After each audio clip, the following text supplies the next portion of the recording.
Hello, my name is Zoe, and today we're talking about something that's holding so many people back: the inability to trust themselves. We often listen to others because we don't truly trust ourselves yet, but every time we do so, we actually move one step further away from our own path.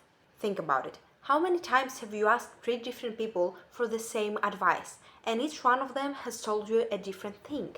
And you don't even agree with any of that. We trust others to guide us, but we often forget that we are the ones who have to live with the consequences of those choices. But why do we trust others more than we trust our own selves? Growing up, we're constantly taught that adults always know better, that we should listen to them because they have more knowledge and more experience, and while that's true, their knowledge and experience shouldn't exist to tell us what to do. It should exist to help us understand why something worked for them or why it didn't. Their stories aren't blueprints for our lives, they're lessons, meant to spark awareness and inspiration, not imitation. The people who love us often give advice based on their own experiences, their own fears, their own idea of what better looks like. And when they say do this and do that, it might come from love, but it doesn't mean it's right for you. They want what's best for you. But their version of best might not match what you actually need, and that's okay, because your path doesn't have to make sense to anyone else but you. The truth is, when you grow up constantly listening to others, you slowly forget how to trust yourself. And then you stop trusting your own voice and you start looking for directions everywhere else, from family, friends, even strangers online. That's how people lose themselves, and that's exactly how people pleasing starts. Living for others is one of the best ways to disrespect yourself, lose your voice, and destroy your confidence. But let me make this clear.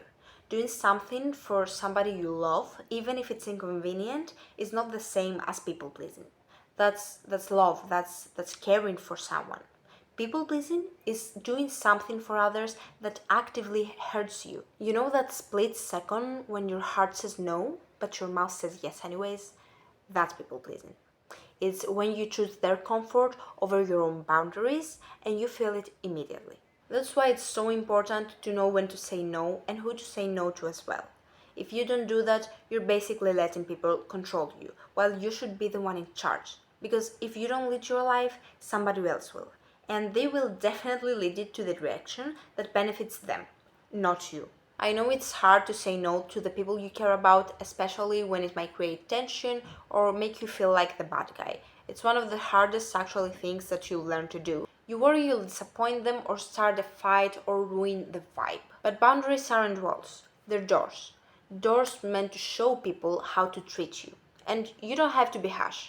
You don't have to be unkind, you don't have to say anything bad. You just have to be honest. Moving on, let's talk about how you're going to trust yourself again.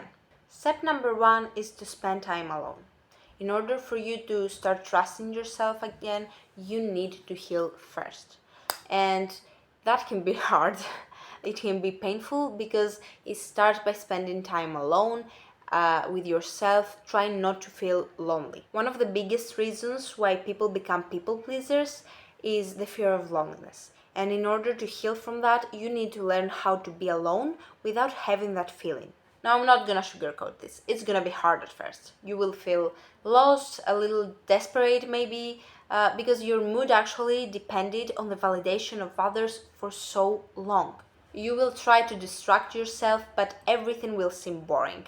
And then comes the temptation of Instagram procrastination, where you change the energy and the validation that you can't give yourself yet. You have to fight the urge because it basically kills the whole point of being alone.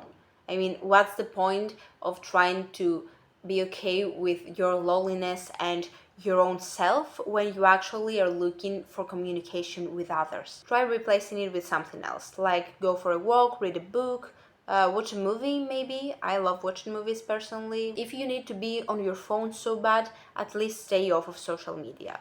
Play a game, I don't know, scroll on your old pictures, or my personal favorite, install in your phone a self-care app. The one that I use is Finch, and I love it.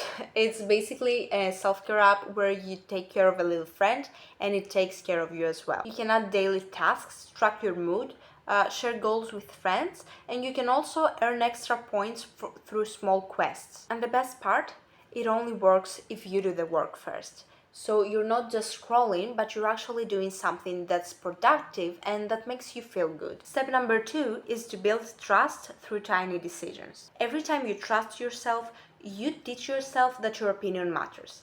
And if you don't trust yourself yet, it's probably because it's not in your routine. You are not used to it, so you need to start small. Decide what to wear or what to eat based purely on what you want and without thinking what others might think. Say no to situations that don't align with your values or that drain your energy. And don't feel the need to justify every no. You're allowed to protect your energy without an explanation. You can't rebuild trust overnight, but every time you make a small choice based on your own gut, you start taking your power back. Step number 3 is to notice when you shrink your voice. Every time you say something just to get validation, you betray your authenticity. And every time you don't say something for the same reason, you silence your own power. Your words matter in your relationship, in your goals, and most importantly, the relationship that you have with yourself. If you can't change that right away, that's okay. But let's start by noticing, because awareness is always the first step towards change. And now that my video comes to an end, please don't let what I said go to waste. If there's one thing I want you to take from this video, is that the more you listen to your own voice, the less noise you will hear from the world. If you truly want to trust yourself again, take the first small step today and let me know how it goes. I hope you enjoyed watching this video as much as I enjoyed making it, and thank you so much for watching. I'll see you in the next one.